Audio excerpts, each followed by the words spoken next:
자, 우리 상상을 좀 하나 하면서 오늘 설교를 시작했으면 좋겠습니다. 한번 상상해 보세요. 여러분 회사에서 혹은 일터에서 또 자영업장에서 특별히 1박 2일의 휴가를 줬어요. 장소가 너무 멋있고요. 호텔도 가장 좋은 것으로 제공을 합니다. 경비도 물론 다 제공을 해요. 좋죠? 네. 조건이 하나 있습니다. 뭐냐면 저랑 같이 가는 거예요. 네. 이게 내 상상했던 반응이 아닌데, 네. 1박 2일을 저랑 계속 같이 가는 겁니다. 함께 자고 함께 먹고. 근데 저는 어떤 반응을 원했냐면 좀 힘들어하는 반응을 원했는데 우리 교인들이 저를 너무 좋아하시는 것 같아요. 일부에서도요 막 너무 좋다 그러는데 왜 제가 이제 불편하게 생각하는 걸 기대했냐면 아무래도 그렇잖아요. 목사하고 함께 1박 2일을 지낸다는 게 쉽지는 않은데 그러다 보면 몸가짐도 좀 달라질 거고 평소에 내가 보던 거, 뭐 듣던 거, 마시던 거, 먹던 거 이런 것들에 대해서 이렇게 좀 규제가 된다 이런 얘기하고 싶어서 내가 얘기를 하는 건데 너무 좋아하시니까 뭐 같이 가지 뭐 그죠? 1박 2일을 목회자와 함께 하는 것만으로도 이렇게 행동이나 삶의 어떤 규제가 혹은 절제가 생긴다면 성경은요, 이 세상의 모든 만물을 창조하시고 우리의 일거수일투족을 다 보고 관찰하시는 하나님이 예배 때만 여러분과 동행하시는 것이 아니라 24시간 여러분이 어느 곳에 있든지 잠잘 때든지 어떤 행동을 할 때든지 여러분과 동행하신다고 말씀합니다. 그리스도인이 주님과 동행하면 어떤 일들이 일어날까요? 혹 예수님과 동행하면서 과거 예수 믿기 전에 나의 삶이 전혀 변화가 없다면, 다시 말해서 예수 믿기 전이나 예수 믿은 이후나 변화가 전혀 없다면 우리는 우리의 신앙을 다시 한번 심각하게 점검해 봐야 합니다. 오늘 본문은요, 사실 작년 10월쯤에 한번 함께 은혜를 나누었던 본문인데 오늘은 조금 다른 각도에서 함께 살펴보고자 합니다. 이 말씀을 통해서 예수님이 우리와 동행할 때 우리 안에 일어나는 놀라운 변화들 가운데 특별히 세 가지만 함께 은혜를 나누기 원합니다. 첫 번째, 우리가 주님과 동행하면 우리의 우선순위가 달라집니다. 한번 따라서 하시죠. 주님과 동행하면 우선순위가 달라진다. 성경은 분명히 말씀하고 있어요. 우리가 주님과 동행하면 우리의 삶의 우선순위가 달라진다고 말씀합니다. 오늘 본문 35절 말씀, 예수님의 삶의 우선순위가 무엇인지를 볼 수 있는데요. 자, 이렇게 이야기하죠. 같이 읽습니다. 35절 시작. 새벽 아직도 밝기 전에 예수께서 일어나 나가 한적한 곳으로 가사 거기서 기도하시더니. 아멘. 예수님의 기도, 그분의 최고의 우선순위였습니다. 아마 여러분들도 그렇게 생각하실 수 있을 것 같아요.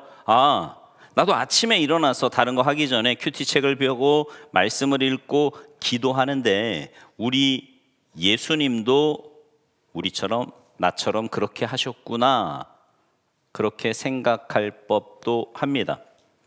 그러나 오늘 본문 앞에 21절에 보면 이런 말씀이 있어요. 21절 보시겠어요? 21절 같이 읽습니다. 시작. 그들이 가버나움에 들어가니라. 예수께서 곧 안식일에 회당에 들어가 가르치심에. 아멘. 그 전날 이른 아침에 일어나서 기도하시며 시작하셨던 예수님의 바로 전날을 한번 보기 원하는데 전날 어떤 일이 있었어요? 회당에 들어가서 하나님의 말씀을 뭐 하셨대요? 가르치셨다고 말씀합니다. 말씀을 가르치는 것, 어떤 목사님이 그런 얘기 하시더라고요. 그분이 신학교에서 강의도 하시고 또 교회에서 설교도 하시는데 신학교에서 강의하는 것보다 교회에서 말씀 가르치는 게 훨씬 더 힘들대요. 시간은 더 짧은데도 아무래도 영적으로 함께 교감하고 말씀을 대언하고 하니까 쉬운 일은 아니겠지요. 어쨌든 예수님이 그렇게 회당에 가서 말씀을 가르치시는데 그 도중에 귀신 들린 자가 있어서 하나님의 말씀을 듣다가 갑자기 일어나서 소리치고 막 난리를 지기는 거예요. 그러자 예수님이 25절 26절에서 이렇게 말씀합니다. 자, 25절 26절 시작. 예수께서 꾸짖어 이르시되 잠잠하고 그 사람에게서 나오라 하시니 더러운 귀신이 그 사람에게 경련을 일으키고 큰 소리를 지르며 나오는지라. 아멘. 예수님께서 아침에 하신 일은요, 회당에 가셔서 말씀을 전파하시고 또 가르치시고 또 귀신 들린 자를 내어 쫓으시며 그곳에서 혼신의 힘을 다해 오전의 시간을 사역을 하며 보내셨습니다. 그리고 오후 시간이 되죠. 29절이에요. 29절 시작. 회당에서 나와 곧 야고보와 요한과 함께 시몬과 안드레의 집에 들어가시니. 아멘. 출출하셨을 것 같아요. 아침에 모든 힘을 다 쏟으셨기 때문에 이제 좀 쉴 법도 한데 그 베드로의 집에 갔을 때 거기서도 문제가 있었어요. 그 문제가 뭐냐면 베드로의 장모가 열병이 있었다는 겁니다. 그래서 예수님이 31절에 이렇게 말씀하지요. 31절 시작. 나아가사 그 손을 잡아 일으키시니 열병이 떠나고 여자가 그들에게 수종드니라. 아멘. 오전에 혼신의 힘을 다 쓰시고 또 열병 들었던 베드로의 장모를 치유하십니다. 아마 여러분 예수님의 사역은 그냥 대강 하는 게 없잖아요. 매 순간순간마다 혼신의 힘을 쏟으셨기 때문에 굉장히 피곤하셨을 것 같아요. 그리고 이제 시간이 흘러 저녁 시간이 됩니다. 하루 종일 열심히 사셨잖아요. 저녁이 되니까 이제 뭐 해야 돼요? 좀 쉬어야죠, 그죠? 쉴 법도 한데 쉬실 수가 없었어요, 예수님이. 그 이유를 32절, 33절은 이렇게 설명을 합니다. 같이 읽죠. 시작. 저물어 해질 때에 모든 병자와 귀신 들린 자를 예수께 데려오니 온 동네가 그 문 앞에 모였더라. 아멘. 이 상황을 잠시 상상해 보면 이렇습니다. 오전 오후 바쁘게 지내시고 이제 집에 들어오셔서 의자에 철푸덕하고 앉으셨어요. 근데 밖이 굉장히 소란스러운 거예요. 무슨 일인가 문을 열어봤더니 그 앞에 그 동네에 있는 병자들이 예수님을 만나고자 웅성거리면서 줄을 서 있는 거예요. 왜냐하면 오전에 귀신 들린 자 치유하셨죠. 오후에 장모의 그 베드로 장모의 열병을 고쳐주셨죠. 이미 그게 소문이 쫙 난 겁니다, 동네에. 그래서 예수님만 만나면, 예수님께 기도만 받으면 내 사랑하는 아들이, 내 딸이, 남편이, 아내가, 우리의 부모가 치유되고 회복될 거다라고 하는 소망을 가지고 수많은 사람들이 모여 있었습니다. 병든 사람 투성이고 귀신 들린 사람 천지였을 거예요. 예수님은 아까 말씀드린 것처럼 하루 종일 쉬지 않고 사역을 하셨기 때문에 쉬고 싶으셨을 텐데 34절 초반부에 이렇게 말씀하십니다. 거기 내쫓으시되, 여기까지만 좀 읽어볼게요. 34절 시작. 예수께서 각종 병이 든 많은 사람을 고치시며 많은 귀신을 내쫓으시되. 아멘. 그 피곤한 몸을 이끌고 한 사람 한 사람 만져주시며 영적인 병이든 육적인 병이든 예수님은 한 사람 한 사람을 다 치유하셨다고 말씀합니다. 성경에 보면 예수님은요, 사람을 치유하실 때 단체로 치유하신 적이 단 한 번도 없으세요. 말씀을 전하실 때는 이렇게 대중을 앉혀놓고 말씀을 전하셨지만 사람을 치유하실 때는 아니에요. 한 사람 한 사람을 만져주셨어요. 인격적인 주님이 그 한 사람 한 사람을 인격적으로 대하며 치유해 주셨단 말입니다. 기도하며 혼신의 힘을 쏟으셨던 그 모습, 오전 오후에도 진을 다 쏟으시고 늦은 밤, 어쩌면 새벽까지도 한 사람 한 사람을 기도하시며 안수하시며 치유하셨을 겁니다. 자, 이제 모든 지친 몸을 이끌고 집에 들어오셨어요. 잠자리에 드십니다. 여러분이 예수님이라면 다음날 몇 시까지 주무실래요? 네? 그 전날 이렇게 사역을 했어요. 새벽까지. 다음날 몇 시까지 주무실래요? 아마도 굉장히 늦게까지 잠을 자지 않을까요? 아마 오전 내내 예수님이 주무신다고 해도 뭐라 그럴 사람 아무도 없을 것 같습니다. 그런데 그 상황에서 오늘 본문 35절이 이렇게 시작을 합니다. 35절 다시 읽어요. 시작. 새벽 아직도 밝기 전에 예수께서 일어나 나가 한적한 곳으로 가사 거기서 기도하시더니. 아멘. 자, 그 배경을 알고 나니까 이 35절의 말씀이 그냥 새벽에 일어나 기도하신 게 아니에요. 천근만근의 몸을 이끌고 새벽 한적한 곳으로 가서 하나님께 기도하기 위해 나오셨어요. 왜 그러셨을까요? 예수님은 하나님의 아들이시니까 철인이라 밤새 일을 해도 체력에 고갈도 없고 피곤하지도 않으실까요? 아니요. 성경은 그렇게 말하지 않아요. 예수님을 하나님의 아들이라고 말씀하지만 완벽한 신성을 가진 그분이시지만 또 하나 100% 인성을 가진 인격적인 존재라고 성경은 말씀합니다. 그 말은 예수님도 우리와 같이 배고프시고 피곤하시고 우리와 똑같은 육체를 가지셨던 분이라는 거지요. 그런 예수님이 아무리 할 일이 많아도 기도를 최우선순위에 두셨기에 피곤한 몸을 이끌고 새벽에 나가 하나님께 기도하셨습니다. 그 이유는 하나님께서 자기에게 맡겨주신 그 사역이 내 힘과 능으로 되는 것이 아니라는 걸 알았어요. 하나님께서 함께 하시고 그분이 역사하시지 않으면 그 일이 아무것도 진행되지 않는다는 걸 알았기에 천근 만근 무거운 몸이라도 그 몸을 이끌고 오늘 하루 하나님의 도우심을 간구하며 기도하셨다라는 거죠. 제가 많은 사람들 이렇게 만나 보면 이야기해 보면 시간이 남아 돌아서 기도하는 사람은 단 한 사람도 없습니다.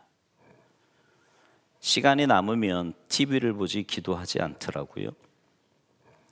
시간이 없으면 본인의 일을 하려고 하지 기도하지 않아요. 정말 바쁘고 힘든 가운데서도 어떻게 해서든 기도하려고 하는 사람을 찾기가 정말 어려운 시대입니다. 기도 잘 안 해요. 여러분 어떠십니까? 여러분은 어떠세요? 하루에 얼마나 기도하십니까? 아니, 하루의 시작을 기도로 하기는 하십니까?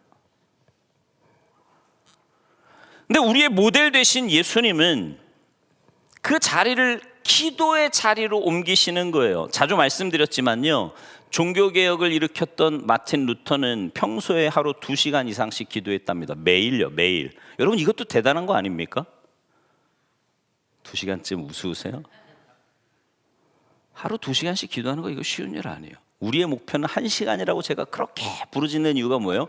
1시간 기도 안 하거든요, 하루에. 근데 2시간을 기도한대요. 대단하죠. 그런데 그렇게 매일 2시간 이상씩 기도하던 마틴 루터가요, 더 바빠지면 기도 시간을 더 늘린다는 거예요. 왜냐하면 내가 더 바빠지면 혹시 마귀가 틈타서 시험에 빠질까 봐 시험에 들지 않기 위해서 더 많이 기도한다는 겁니다. 대단한 거죠. 예수님도 피곤하셨지만 우선순위가 달랐기 때문에 기도하신 거예요. 그러니까 예수님에게 있어서 삶의 가장 우선순위는 뭐라는 거예요? 기도라는 거죠. 여러분은요? 여러분의 삶의 우선순위는 뭔가요? 네, 누가 지금 기도라 그러셨어요? 네. 삶의 우선순위가 뭐예요? 가정입니까? 자녀예요? 건강? 쾌락? 뭐예요? 뭐 그게 다 중요하지 않다는 말은 아닙니다. 그러나 예수님이 그렇게 사셨다면, 그리고 우리가 주님과 동행한다면 우리의 우선순위도 바뀌어야 되지 않을까요?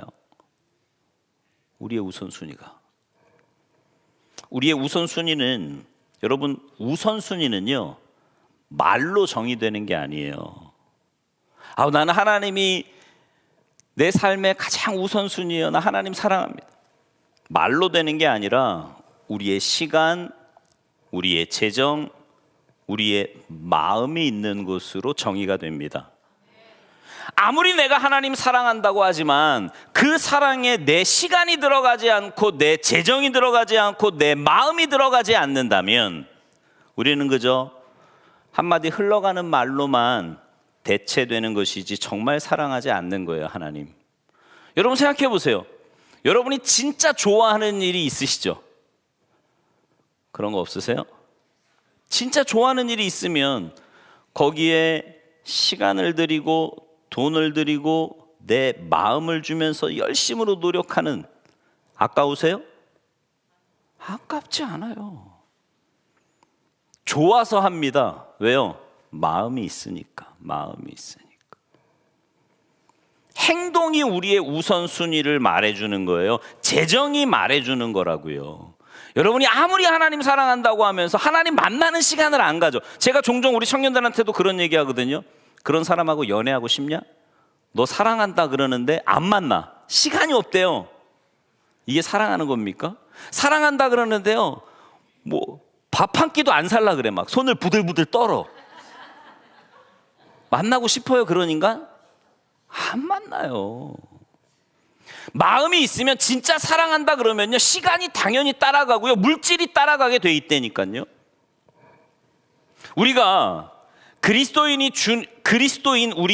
우리가 주님과 동행한다면 우리의 우선순위는요 반드시 바뀐다고 성경은 말씀합니다. 바뀌게 되어 있어요. 바뀌게 되어 있어요. 오늘 우리의 우선순위가 무엇인지 우리 자신을 한번 살펴봤으면 좋겠습니다. 그리고 주님과 동행하며 우리의 우선순위를 재정립하고 주님과 동행하며 주님과 더 많은 시간을 쓰고 그것이 결국 우리의 삶을 지탱하는 큰 은혜를 경험하시게 되기를 주님의 이름으로 축원합니다. 주님과 동행하면 우선순위가 바뀝니다. 기억하셔야 돼요. 두 번째, 주님과 동행하게 되면 우리의 우선순위가 달라질 뿐만 아니라 우리는 복음을 전하게 됩니다. 한번 따라서 하시죠. 주님과 동행하면 복음을 전하게 된다. 주님과 동행하잖아요? 그럼 복음을 전할 수밖에 없다고 성경은 말씀하는 거예요. 아침부터 늦은 시간까지 사역을 마치시고 이제 새벽 기도를 열심히 기도하고 하시는데 뒤에서 막 수근거는 사람이 있어요. 보니까 제자들이에요. 근데 제자들이 아침에 일어나 보니까 예수님이 안 계시는 거지요. 벌써 예수님을 찾아온 사람들이 그곳에 몰려드는 거예요. 아침부터. 어제 밤에 봤거든. 예수님을 찾고자 제자들이 그 주변을 찾았고 결국 예수님을 찾아냈습니다. 그런데 예수님이요, 그 제자들에게 이렇게 말씀하시는 거예요. 38절 같이 읽습니다. 시작. 이르시되 우리가 다른 가까운 마을들로 가자. 거기서도 전도하리니 내가 이를 위하여 왔노라 하시고. 아멘. 예수님이 하신 귀한 사역들 참 많습니다. 만약에요, 예수님이 그 마을에 계속 계셨다면 사람들에게 꽤 많은 인정을 받으셨을 것 같아요. 왜냐하면 그 전날 어땠어요? 수많은 사람을 고치셨어요. 위대한 분이라 칭송받으실 수 있습니다. 아마 먹을 것도 막 갖다 바쳤을 수도 있어요.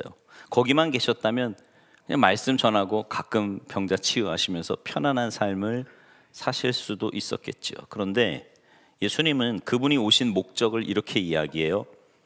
여기 있지 말고 다른 곳으로 가자. 그곳에 가서 내가 하나님의 말씀을 전파해야겠노라. 잃어버린 양들을 구원하겠다. 이게 내가 온 목적이다. 이렇게 말씀해요. 자, 39절 보세요. 39절 시작. 이에 온 갈릴리에 다니시며 그들의 여러 회당에서 전도하시고 또 귀신들을 내쫓으시더라. 아멘. 예수님은 모든 방방곳곳 돌아다니시며 예수님이 존재하신 목적, 이 땅에 오신 목적, 복음 전파를 위해 그분의 모든 생애를 할당하셨습니다. 예수님께서 이렇게 복음을 전파하시면서 귀신을 내쫓으시고요, 나병 환자도 고치셨어요. 그때 43절 44절에 이렇게 말씀합니다. 43절 44절 시작. 곧 보내시며 엄히 경고하사 이르시되 삼가 아무에게 아무 말도 하지 말고 가서 내 몸을 제사장에게 보이고 내가 깨끗하게 되었으니 모세가 명한 것을 드려 그들에게 입증하라 하셨더라. 아멘.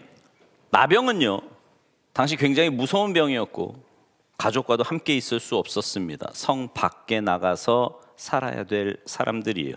근데 그 사람을 치유하셨어요. 그리고 뭐라고 말씀하셨냐면 아무에게도 이야기하지 말라. 여러분, 이야기하지 말라 그러면 그들이 알겠습니다 이러고 가만히 있었을까요? 45절 보세요. 45절 시작. 그러나 그 사람이 나가서 이 일을 많이 전파하여 널리 퍼지게 하니 그러므로 예수께서 다시는 드러나게 동네에 들어가지 못하시고 오직 바깥 한적한 곳에 계셨으나 사방에서 사람들이 그에게로 나아오더라. 아멘. 이 기쁜 소식을 말하지 말라고 했는데 자기가 회복되고 나니까 나병 끝났다, 내 인생 끝이야, 같이 살지도 못하고 난 이제 이 병에서 병들어 고생하다가 죽을 거야 라고 생각을 했는데 치유함 받았어요. 치유함 받고 나니까 어때요? 말하지 말라고 했는데도 방방곳곳을 돌아다니며 이야기를 했고요. 예수님이 사람들에게 노출될까 봐 그곳에 들어가지 못하게 되었다고 오늘 본문은 말씀합니다. 여러분, 이와 비슷한 사건이 열왕기하 7장에 나오는 거 아십니까? 거기 보면 아람군이 사마리아 성을 포위해요. 포위해서 모든 통로를 다 차단합니다. 그리고 밖에서 대기하는 거죠. 항복하고 나올 때까지. 사마리아 성에 있는 사람들이요, 이제 먹을 게 없어요. 먹을 게 없다 보니까 처음에는 며칠 버티다가요, 나중에는 어떻게 돼요? 먹을 게 거의 없는 나귀 머리조차도 굉장히 비싼 값을 치러야만 하게 됩니다. 그것도 없어요. 그러다 보니까 그것조차 살 수 없는 사람들은요, 무슨 짓을 하냐면 오늘은 내 애기 잡아먹고 내일은 네 애기 잡아먹자, 뭐 이런 일이 벌어집니다. 이런 절체절명의 위기 가운데 성문 어귀의 나병 환자들, 아까 말씀드린 대로 나병 환자들은 성 안에서 못 살아요. 성문 어귀에서 성에서 구걸해주는, 구제해주는 거 가지고 먹고 사는데 지금 성안 사람들도 굶어 죽고 있잖아요. 그러니 성 밖에 있는 나병 환자에게 무슨 음식이 가겠습니까? 죽게 되는 거지요. 그러자 이 나병 환자들이 회의를 합니다. 어차피 여기서 굶어 죽느니 투항하자. 아람군에 가서 먹을 거 주면 살고, 죽이면 굶어 죽으나 칼에 죽으나 죽자 이러고 갑니다. 가봤더니 놀라운 일이 벌어져 있는데 막사도 그대로 있고 무기도 먹을 것도 심지어 그들이 가지고 온 장식물, 금은 다 있어요. 그런데 군사가 한 명도 없는 거예요. 그 전에 하나님께서 여러 군대 소리를 일으키셔서 아람군을 싹 몰아내시고 너무 정신없이 빠져나가다 보니까 몸만 빠져나간 거지요. 그대로 있습니다. 신났어요. 이 나병 환자들이 먹고 마시고 금은 모아 막 챙기고 난리가 났습니다. 행복해하지요. 그러다가 그들이 열왕기하 7장 9절에서 이렇게 말을 합니다. 같이 읽죠. 시작. 나병 환자들이 그 친구에게 서로 말하되 우리가 이렇게 해서는 아니 되겠도다. 오늘은 아름다운 소식이 있는 날이거늘 우리가 침묵하고 있도다. 만일 밝은 아침까지 기다리면 벌이 우리에게 미칠지니 이제 떠나 왕궁에 가서 알리자 하고. 아멘. 그들은 먹고 즐겼습니다. 너무 좋았어요. 그런데 우리만 즐길 수 없다는 겁니다. 왜냐하면 때로 우리를 멸시하기도 하고 싫어하기도 했던 사람들이지만, 그러나 우리 동족들, 저 사마리아에 있는 성 안에 있는 사람들이 지금 굶어 죽고 있지 않냐. 우리만 이렇게 즐기면 우리에게 화가 임할까 하여 우리가 그들에게 가서 전하여 그들도 함께 먹고 살게 하자. 그들로 살게 하자고 이야기해서 나병 환자들이 전합니다. 여러분, 이게 전도의 정의가 아닐까요? 또 다른 정의. 전도란 이미 먹고 배부른 거지가 어디 가면 먹을 것이 있는지 다른 거지에게 알려주는 거. 이게 전도의 다른 정의. 그러니까 전도란 먼저 먹은 거지가요, 이제 배가 불렀어. 내가 배가 부르니까 어떻게 돼요? 먹지 못한 거지에게 가서 여기 가면 저기 가면 먹을 것이 있다고 얘기해 주는 게 전도의 또 다른 정의다. 있다라는 거죠. 근데 사실은 이게 복음을 경험한 사람들의 반응이에요. 여러분, 우리는 죽을 수밖에 없는 죄인이었잖아요. 아니, 죽었어요. 영적으로 죽은 사람들이. 여러분 생각해 보세요. 우리의 인생은 시편 90편에 보면 우리의 인생이 70이고 강건하면 80이래요. 좋아요. 뭐 수명이 좀 연장돼서 한 100살까지 산다고 칩시다. 뭐 나중에 평균 수명이 한 120살 된다고 하대요. 좋아요. 그렇다고 칩시다. 그러고 나면요, 영원한 죽음, 지옥이었어요. 그게 우리의 운명이었다고. 이 땅에서 뭘 하든, 여러분 생각해 보세요. 성경은 예언으로 이루어진 책이에요. 다 이루어졌어요. 예언한 거. 예수님 오시기 700년 전, 500년 전에 예언했던 것도 다 이루어졌고요. 이 성경에서 말한 모든 게 다 이루어졌다니까. 그런데 한 가지 안 이루어졌어. 주님 다시 오시는 거. 이루어질까요? 안 이루어질까요? 이거 안 이루어진다고 생각하는 건 억지야. 성경에서 다 이야기를 하는데, 주님이 오시면 천국 아니면 지옥밖에 없다니까요. 근데 우리는 지옥에 갈 수밖에 없는 존재였어요. 그런 우리였는데 예수님의 십자가의 보혈로 누구든지 그것을 믿기만 하면 우리의 삶이 바뀌어 영원한 천국을 경험한다는 이 사실, 너무 좋지요. 감사하고 눈물을 흘리며 찬양하고 예배하고 은혜의 자리에 와 있는데, 와서 보니까 누가 보이는 거예요? 이 은혜를 경험하지 못하는 사람이 보이는 겁니다. 그래서 전하는 거예요. 여러분 생각해 보세요. 내가 죽을 병에 걸렸던 사람이에요. 네? 난 이제 죽는데 어떤 사람이요, 약을 하나 줬네. 근데 이 약을 딱 먹었더니요, 낫어. 깨끗이 낫어요. 자, 그러면 앞에 앉아 있으니까 우리 지휘자가 나랑 똑같은 병에 걸렸어요. 나랑 똑같은 병에 걸렸어. 적어도 죽어 이제. 그러면 봐요. 내가 낫어.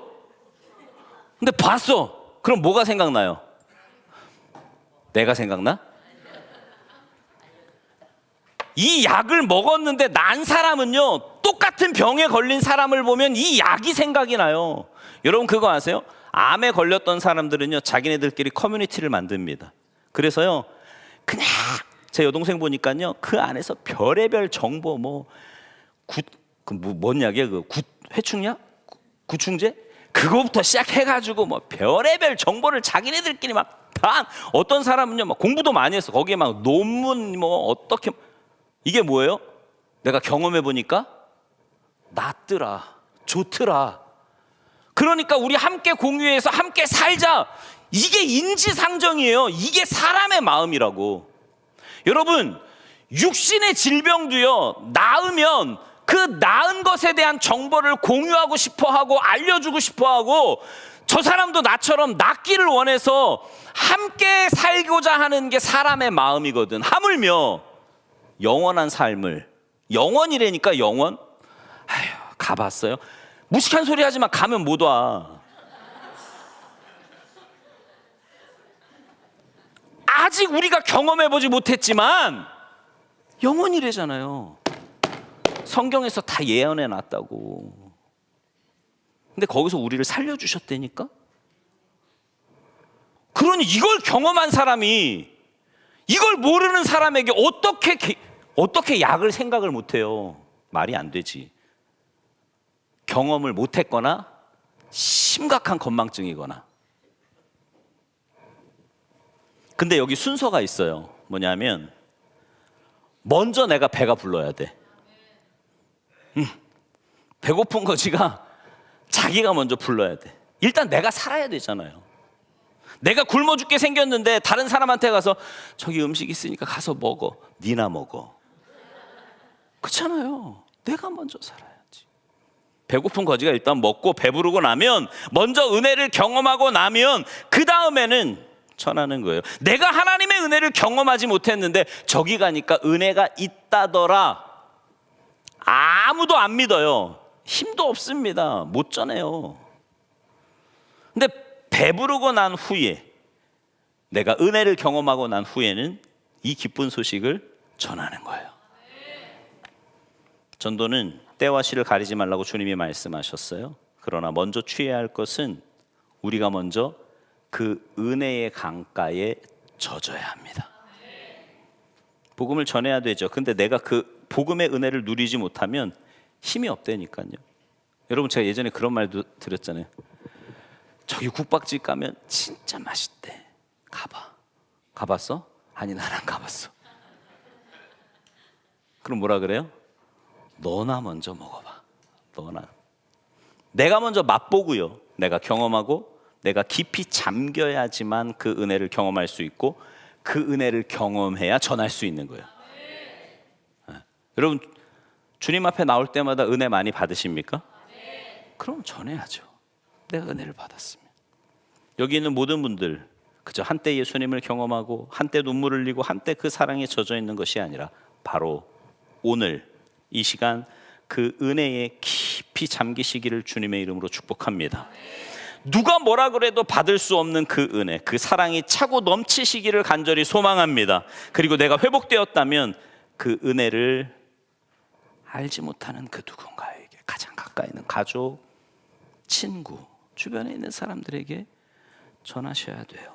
그게 우리가 주님과 동행할 때 일어나는 일입니다. 바라기는 주님과 동행하며 먼저 우리가 하나님의 그 은혜를 경험하고 그 은혜를 가지고 다른 누군가에게 가서 그 복음을 전하는 복된 성도님들 다 되시기를 주님의 이름으로 축원합니다. 주님과 동행하면 삶의 우선순위가 바뀌고요, 복음을 전하게 됩니다. 마지막 세 번째, 주님과 동행할 때 우리는 하나님의 은혜를 경험하게 됩니다. 한번 따라서 하시죠. 주님과 동행할 때 하나님의 은혜를 경험하게 된다. 이 어떻게 보면 두 번째와 비슷한 맥락인데요. 우리는 이미 하나님의 은혜를 경험했어요. 그런데 그 하나님의 은혜가 구원받았을 때만 우리 가운데 주어지는 게 아니라 매일의 삶 가운데 매 순간순간마다 하나님의 은혜를 경험해야 된다고 성경은 말씀합니다. 성경은 날마다 그 은혜에 들어가기를 권고하고 있어요. 한때 받은 은혜가 아니라 매일의 삶 가운데 그 은혜를 경험할 수 있다고 말씀해요. 아까 말씀드린 대로 나병 환자가 돌아다니면서 예수님의 역사를 이야기하고 예수님께서 더 이상 그곳에 들어가지 못하게 됩니다. 그리고 이제 한동안 시간이 흘러요. 얼마의 시간이 지나고 난 후에 2장 1절에 보면 이런 말씀이 있어요. 2장 1절 보세요. 같이 1절 시작. 수일 후에 예수께서 다시 가버나움에 들어가시니 집에 계시다는 소문이 들린지라. 아멘. 수일 후에, 그러니까 오랜 시간을 두시고 다시 가신 거거든요. 근데 오랜 시간을 두셨는데 가시자마자 소문이 들리고 수많은 사람들이 모이기 시작했다. 그리고 2절 보세요. 시작. 많은 사람이 모여서 문 앞까지도 들어설 자리가 없게 되었는데 예수께서 그들에게 도를 말씀하시더니. 아멘. 예수님은요, 이처럼 시간과 장소를 구분하지 않고 하나님의 도를 말씀하셨어요. 그런데 그때 누가 등장하냐 하면 우리가 잘 아는 중풍병자와 4명의 친구들이 등장을 합니다. 예수님은 지금 집 안에 계시고요, 수많은 사람들이 그 예수님을 만나기 위해 겹겹이 집을 둘러싸고 있습니다. 중풍병자를 친구로 둔 4명의 친구들이 그 친구를 데리고 예수님께 가려고 하는데 갈 수가 없는 거예요. 사람이 너무 많아서. 그래서 결국 그들이 선택한 방법이 뭐예요? 지붕을 뜯어요. 지붕을 뜯습니다. 그리고는 그 친구를 위에서부터 아래로 내리지요. 여러분, 이들이 남의 집을 부수면서까지 간절히 원했던 게 뭘까요? 치유. 그 중풍병 걸린 친구가 낫는 거예요. 그런데 우리 예수님 가끔 생뚱맞으시잖아요. 5절 후반부를 보세요. 2장 5절 후반부에 보면 거기 다른 색깔로 까만색 말고 다른 색깔로 되어 있는 거 있죠. 어떤 분이 저한테 그런 질문을 하시더라고요. 목사님, 성경에 보면 까만색 말고 이렇게 다른 색깔로 돼 있는 게 돼 있는데 이건 뭔가요? 여러분 그거 아세요? 복음서에만 다른 색깔이 있어요. 그 말은 무슨 뜻일까요? 예수님의 말씀만 다른 색깔이에요. 자, 2장 2장 5절 하반절에도 보면 예수님이 뭐라고 말씀하세요? 작은 자야 내 죄 사함을 받았느니라. 자, 어떻게 보면 이 친구들과 중풍병자가 바라는 답이 아닐 수도 있어요. 이 답은 지금 저들이 원하는 건 뭐라고요? 병이 낫는 거예요. 병이 중풍병이 나서 건강하게 사는 거라고. 그걸 원해서 남의 집 지붕까지 뜯었는데, 그렇게 해서 내려왔는데 예수님이 보시고는 뭐래요? 네 죄사함을 받았대요. 중풍병자와 친구들이 이런 마음 들지 않았을까요? 아니 예수님, 치유 낫기를 원한다고. 죄사 몰라요. 좋아요. 그거 뭐 받든지 어떻든지 간에 우선 몸 좀 고쳐달라고요. 이런 마음 아니었을까요? 근데 거기서 끝나는 게 아니고요. 예수님이 놀라운 말씀을 하십니다. 자, 10절부터 2장 10절에서 12절까지의 말씀이에요. 같이 읽겠습니다. 시작. 그러나 인자가 땅에서 죄를 사하는 권세가 있는 줄을 너희로 알게 하려 하노라 하시고 중풍병자에게 말씀하시되 내가 내게 이르노니 일어나 내 상을 가지고 집으로 가라 하시니 그가 일어나 곧 상을 가지고 모든 사람 앞에서 나가거늘 그들이 다 놀라 하나님께 영광을 돌리며 이르되 우리가 이런 일을 도무지 보지 못하였다 하더라. 아멘. 그들이 처음에 이걸 원하는 거는 아니었어요. 뭘 원했냐 하면 이 세상의 그 짧은 생애의 회복, 다시 말하면 짧은 회복을 원했는데 성경에 이 사람의 나이가 몇 살인지 나와 있지 않아서 잘 모릅니다. 근데 성년 정도이지 않을까요? 뭐 한 20살이라고 칩시다. 그러면 당시 평균 수명이 60세가 넘지 않았으니까 20살에 치유함을 받았다 그래도 40년 정도 살다가 가는 거예요. 한번 치유받았다고 계속 사는 건 아니잖아. 예수님이 치유한 사람은 안 죽어? 그런 거 없어요. 살다가 죽어요. 그런데 예수님은 고작 그 40년 건강하게 살다가 죽기를 원하시는 게 아니었어요. 예수님은 이 세상 가운데 잠깐의 회복을 원하시는 게 아니라 이 세상뿐만 아니라 저 영원한 천국에서 기약 없는, 다시 말하면 영원한 회복을 주시기 위해서 그걸 원하셨다고요. 영원한 회복, 영원한 회복. 그리고 그 회복을 그 사람에게 선물해 주셨습니다. 자, 그럼 여기서 질문. 이들에게만 이 은혜를 주신 이유가 뭘까요? 다시 말하면 그 자리에는 얼마나 많은 사람들이 모여 있었냐면 이 중풍병자와 친구들이 예수님을 만나러 갈 수 없을 만큼 많았거든요. 근데 그렇게 많은 사람 가운데 왜 유독 이 사람만 은혜를 받았느냐라는 거죠. 왜요? 하나님은 그 사람만 사랑하시고, 뭐 예정론자들 얘기처럼 얘는 예정됐어, 나머지는 아니야, 그래서 그렇습니까? 아니요. 그러면 뭐로 하여금 이들에게 다른 사람이 받지 못했던 이 영원한 복, 물론 다른 사람들도 육신의 치유는 받았거든요. 근데 이 사람에게는 죄사함까지, 다시 말하면 영원한 복까지 받았단 말이에요. 이유가 뭐냐고. 그 전제 조건이 5절에 나옵니다. 우리 5절 다시 봐요. 마가복음 2장 5절 시작. 예수께서 그들의 믿음을 보시고 아멘. 거기까지 다시 시작. 예수께서 그들의 믿음을 보시고 아멘. 뭘 보시고? 믿음. 그러니까 그들이 받았던 이유는 뭐 때문이라는 거예요? 믿음이라는 거예요. 믿으면 내가 그분께 가서 손이 얹어지면 나을 수 있다고 하는, 내가 이분에게만 가면 내 친구가 회복될 거라고 하는 믿음이 있었기 때문에 그 은혜를 받은 거라고요. 여러분, 우리가 잘 아는 히브리서 11장 1절 말씀 같이 읽습니다. 시작. 믿음은 바라는 것들의 실상이요 보이지 않는 것들의 증거니. 여러분, 이들은요 간절히 바랬어요.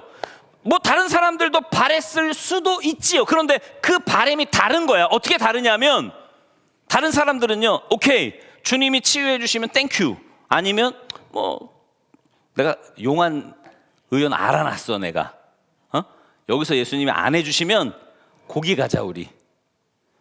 플랜 B, C, D가 있을 수 있어요. 그런데 이 사람들은요, 아니에요. 예수님 아니면 안 돼. 예수님이 치유해 주시지 않으면 이 중풍병이 회복되지 않을 거라고 하는 간절한 믿음을 가지고 주님 앞에 나온 겁니다. 그리고 그 믿음을 보시고 주님은 치유해 주신 거예요. 그리고 그 믿음이 있었기 때문에 그들은 하나님의 은혜를 경험할 수 있었습니다. 근데 그 믿음을 보시고 예수님은요, 곧 잠깐의 회복이 아닌 영원의 회복까지도 허락해 주신 줄 믿습니다. 우리가 믿는 예수님은 지금 우리가 당면한 그 육신의 질병과 영적인 질병과 나의 처한 상황을 해결해 주실 겁니다.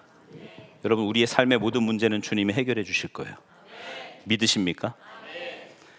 근데 예수님이 이 땅에 오신 이유는 단지 그것 때문만이 아니에요. 예수님이 우리 가운데 주시려고 하는 은혜는 그저 돈이 좀 없어서 사업체가 힘든데 그거 회복시키기 위해서 예수님이 우리 가운데 오신 게 아니라 예수님은 우리를 구원하시기 위해서 오셨습니다.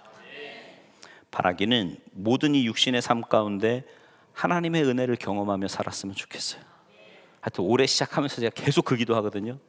하나님, 우리 성도들 육신의 연약함을 치유하시고 사업장마다 불같이 일어나게 하시고 관계가 회복되게 그 경험하면서 살면 좋겠어요.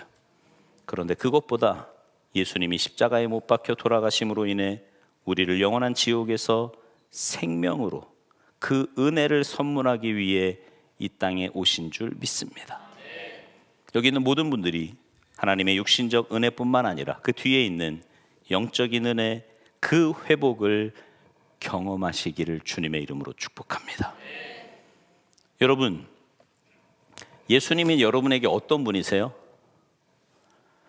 혹시 알라딘 램프의 지니처럼 생각하십니까? 필요할 때 간절히 찾고 막 금식하고 며칠간 기도하다가 그 문제가 딱 해결이 되면 하나님 땡큐 감사합니다, 이제 그만 제 삶에 관여하시고 근데 주일날 올게요. 주일날 와서 예배도 드리고 헌금도 드리고 봉사도 좀 할 테니까 주중에 내 삶은 노터치, 건들지 마세요. 혹시 이런 마음 갖고 계십니까? 아니요. 여러분, 우리 예수님이 정말 그런 대접 받으실 분인가요? 기억하십시오. 예수님을 우리 개인의 구세주로 영접했다는 것은 그분과 동행한다는 말입니다. 24시간 365일 연중 무휴 계속 주님과 계속 동행하는, 계속. 우리 주님은 여러분과 함께 영원히 계신대요. 떠나지 않으신대. 내가 죄를 지을 때도요, 주님은 가슴 아파하시면서 여러분의 마음 안에서 중보하실 거예요. 자, 그렇다면 우리 가운데 그분과 동행하며 누리는 그 은혜를 경험하며 살아야 되지 않겠습니까? 그분과 동행하며 우리의 우선순위가 바뀌고 말씀을 전하고 은혜를 경험하며 사시는, 그러므로 인해 그리스도인으로서 이 땅에 살면서 받는 은혜가 어떤 것인지, 여러분, 예수 믿는 건 그런 거예요. 이런 거구나. 주님이 함께하는 게 이런 은혜구나. 그 마음의 기쁨과 평안부터 시작해서 세상이 줄 수 없는, 알 수 없는 그 놀라운 은혜, 그 은혜와 복이 주님과 동행하는 여러분 모두에게 풍성하게 임하시기를 주님의 이름으로 축원합니다. 찬양하겠습니다. 이 시간 우리 찬양하시면서 여러분 한번 생각해 보세요. 찬양하시고 기도하실 때 나는 정말 주님을 사랑하는가? 내가 정말 주님과 동행하고 있는가? 혹시 주님을 교회에서만 만나는 분으로 착각하고 있지는 않습니까? 그런 분 아니에요. 늘 여러분과 함께 하시는 분이십니다. 주님이 나와 함께 하신다면 내 삶의 열매들이 나와요. 우선순위가 바뀌고요. 야, 내가 만난 그 예수님 와봐 와보라. 주님을 만나면 그런 말이 나와요. 와보라. 얼마나 좋은 줄 아냐? 살맛이 나. 삶의 조건과 상관없이 하나님께로부터 오는 그 기쁨과 평안함이 기가 막히다니까 전하게 돼요. 뿐만 아니라 이 땅에서부터 하나님이 예비하신 은혜를, 여러분 우리 늘 그런 고백하며 살잖아요. 은혜 없이는 살 수 없는 우리라고요. 아닙니까? 우리는 은혜 없이 못 살아요. 하나님의 은혜 없이 못 산다니까. 근데 그 은혜가 단순히 내 삶의 문제를 해결하는 정도의 은혜가 아니라 영원한 천국으로 우리를 인도하시고 이 땅에서부터 그 천국의 맛을 보게 하시는 거예요. 날마다 주님과 동행함으로 이런 놀라운 은혜와 복을 누리며 살게 해달라고 간절히 기도하시기 바랍니다. 찬양합니다.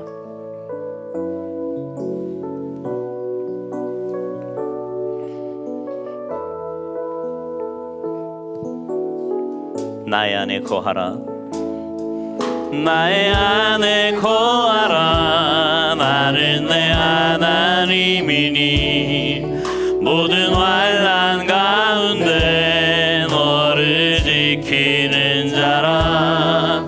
두려워하지 말라, 내가 널 도와주리니. 놀라지 말라, 내 손 잡아주. 다시 한번.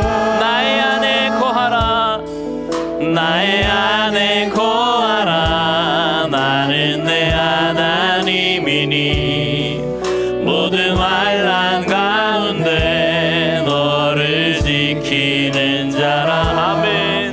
두려워하지 말라, 내가 널 도와주리니. 놀라지 말라, 내 손 잡아주리라. 내가 너를 지명하여 불렀나니 너는 내 것이라, 내 것이라. 너의 하나님이라. 내가 너를 보배롭고 존귀하게 여기노라. 너를 사랑하는 내 영. 내가 너를 지명하여 불렀나니, 지명하여 불렀나니 너는 내 것이라, 내 것이라. 너의 하나님이라. 내가 너를 보배롭고 존귀하게 여기노라. 너를 사랑하는. 다시 한번. 내가 너를 지명하여 불렀나니 너는 내 것이라, 내 것이라. 너의 하나님이라. 내가 너를 보배롭고 존귀하게 여기노라. 너를 사랑하는. 이 시간 주님의 이름을 간절히 한번 부르고 함께 기도합니다. 주여. 아버지 하나님, 우리의 아버지 되신 하나님을 찬양합니다. 영원히 죽을 수밖에 없는 저희들을 구원하여 주셔서 하나님의 나라 백성 삼아주시고 믿음 안에서 하루하루를 살게 하시니 감사를 드립니다. 하나님, 신앙의 삶을 산다는 것 그저 교회에 나와서 예배 한번 드리는 것으로 그치는 것이 아니라 우리의 삶의 24시간을 주님과 동행하며 주님과 함께하는 삶을 살아가시는 것을 줄로 믿습니다. 아버지 하나님, 주님과 동행하는 복을 알게 하시옵소서. 연약한 저희들이 주님과 함께 살아갈 때 얼마나 큰 은혜와 복이 있는지를 깨닫게 하여 주시고 하나님과 동행하는 그 복을 사모하며 살아가는 우리의 삶이 되도록 주님 도와주시옵소서. 내 안에 와 계신 그 주님을 날마다 의식하며 살게 하시고 그 주님을 기억하며 살게 하시고 그분의 인도하심 따라 그분의 말씀 따라 순종하며 살아가는 우리의 삶이 되도록 주님 도와주시옵소서. 그래서 하나님, 아버지 하나님, 우리의 삶에 주님과 동행하는 그 동행자로서의 복이 삶의 우선순위가 바뀌게 하시고 하나님 복음을 전하게 하시며 하나님 예비하신 크고 놀라운 은혜 가운데 살아가는 우리의 삶이 되도록 주여 주님 도와주시옵소서. 하나님 붙들어 주시고 하나님 인도하여 주시옵소서.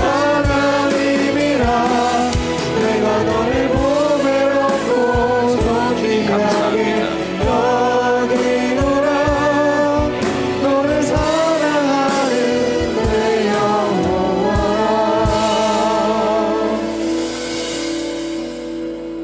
하나님 감사합니다. 영원히 죽을 수밖에 없는 저희들이었는데 주님 구원하여 주시고 천국 백성 삼아 주셔서 하나님의 자녀로 하루하루 살게 하시니 진심으로 감사를 드립니다. 하나님의 자녀로 산다는 것은 그저 주일에 한 번 나와 예배드리는 것으로 끝이 아니라 우리의 매일매일의 삶 속에서 순간순간마다 주님과 동행하며 주님과 함께하는 삶이 신앙인의 삶인 줄로 믿습니다. 그러나 주님, 그렇게 주님과 동행하는 게 내가 구속되고 억압되는 삶이 아니라 연약한 우리를 붙들어 주시고 가장 복된 길로 평안과 기쁨과 은혜의 삶으로 우리를 인도하시는 그런 복된 삶이 바로 주님과 동행하는 삶인 줄로 믿습니다.